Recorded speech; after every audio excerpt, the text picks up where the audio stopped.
It wasn't really planned to become a magazine journalist. I started my career in newspapers at the News of the World, and was asked to come over and temporarily edit the magazine, which is what really got me interested in magazines. And I kind of realised at that point that there was kind of no turning back, and that I much preferred magazines to newspapers.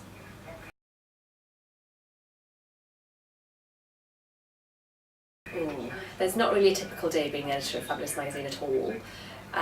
You deal with so many different queries. It really depends on what day of the week you're in terms of the production cycle and also what's happening. So we can be very, very organised, and we can know exactly what cover stars we're going to have for the next few weeks, but then something drops out or a disaster happens or some other such thing, which means you've got to kind of start all over again. But I suppose the way it works is it's quieter at the beginning of the week, and it builds to a crescendo on a sort of Wednesday and a Thursday, and then a Friday tends to be a day of kind of regrouping, more long-term planning and all of that sort of thing. But it can be anything from dealing with staff issues to editing copy to looking at proofs to picking pictures to being on shoots. You're kind of doing a multiple array of different tasks.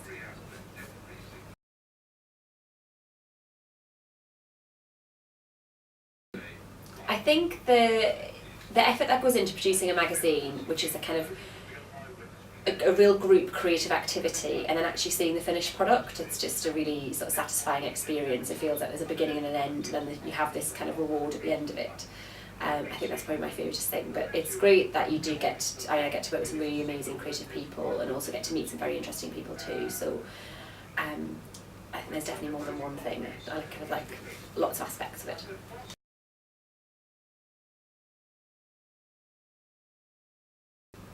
I mean, obviously you get to meet celebrities, and you also get to meet some real people who might be sharing their own real life story. So it's a whole array, and people are interesting for different reasons. I mean, celebrities are obviously quite fascinating because we're all a little bit obsessed with them in this country, and you see pictures of them, and it's always very nice to see what they look like and what they are like in real life. But I think the most interesting people are kind of more ordinary than that, really, who've just something extraordinary has happened to them, and they end up coming to the public eye.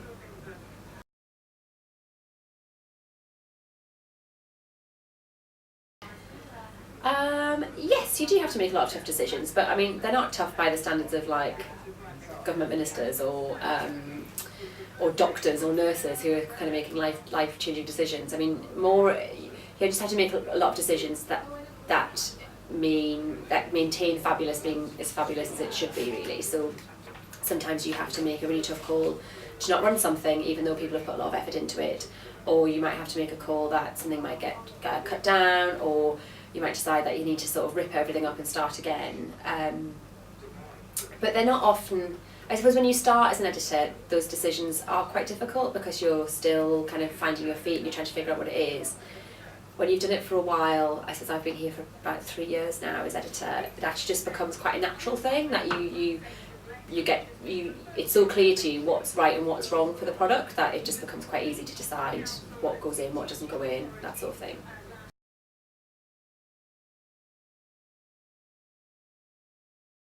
I suppose it is quite stressful working on a weekly magazine, but we've all been doing it for such a long time and we kind of know what we're doing, so it's kind of normal, I suppose.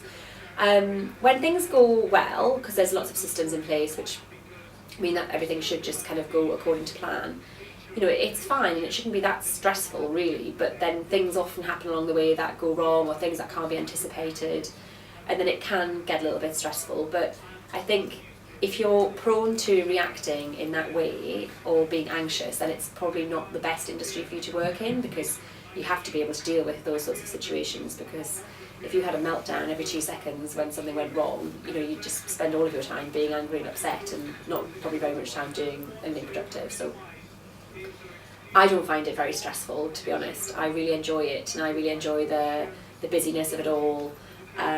But I can imagine that there'll be some people who would hate it and find it incredibly stressful. But I think me and my team kind of lap it up, really.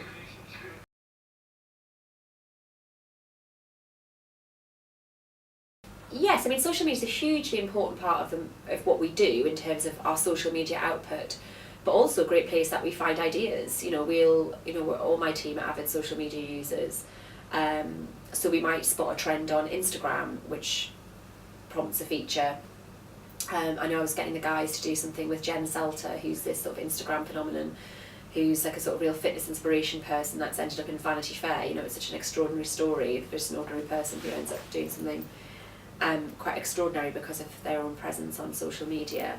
But I suppose we use it as a news resource. You know, we'll get ideas from it. A lot of the guys will make contact with people via their Twitter accounts or whatever. So I suppose it's a means of communication too. I think it's just made things a lot more open. When I was a journalist, kind of on the road, you know, before Twitter, I suppose Facebook had kind of started, but didn't have the penetration it has now. You know, you had to actually genuinely track people down. You know, figure out where they lived and knock on their door, or try and work out, you know, through someone else, maybe to ask if someone else could give you their mobile number or whatever. Whereas now it's, you know, the first port of call will be, oh, have they got a Facebook account? Can I direct message them, or can I find them on Twitter? Can I contact them? So it is a lot easier, I think, to get hold of people.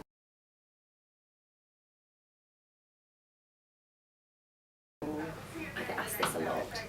There's so many dream people, so they kind of go from the sublime to ridiculous. So I'd love Posh Spice or Katy Perry or Rihanna, Beyonce, you know, like really, you know, kind of huge female global megastars. Madonna, I'm a big Madonna fan.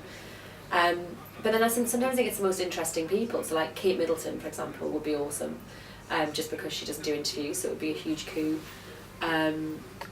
Or I don't know, someone really fascinating like Malala, or Hillary Clinton or someone, I suppose, because it would just be a really amazing thing to meet those people.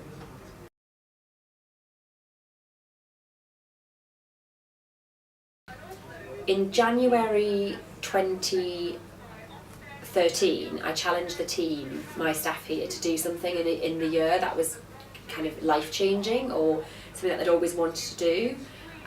So we had guys climbing up Mount Kilimanjaro, doing Machu Picchu. One girl went to try and find love, so went and saw various kind of dating gurus. One learnt floristry, or a whole different array of things. And what was just so lovely was following their progress and then seeing the end result, which was that they'd all really learned something and that they'd all kind of got so much out of it. And it was just a really inspiring feature for our readers, because it was kind of like, we've done it, if we can do it, you can do it too. And so I hope, you know, that feature did get a lot of people thinking, all right, well, this year I'll be able to achieve my ambition of doing X, Y, Z.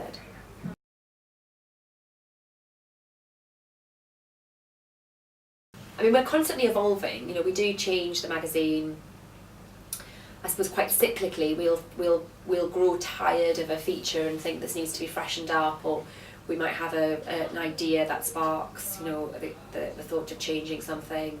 So we recently changed one of the pages in the front of the book around, and I suppose they're sort of subtle changes that readers don't necessarily notice, but then every few years, you know, we'll have a complete revamp and change it all. So we're always thinking about things that might become regular features. But I suppose they're just kind of borne out often of if we'd done a feature that was successful and we sort of think, oh gosh, we should do this again, or this would have legs if we did it differently.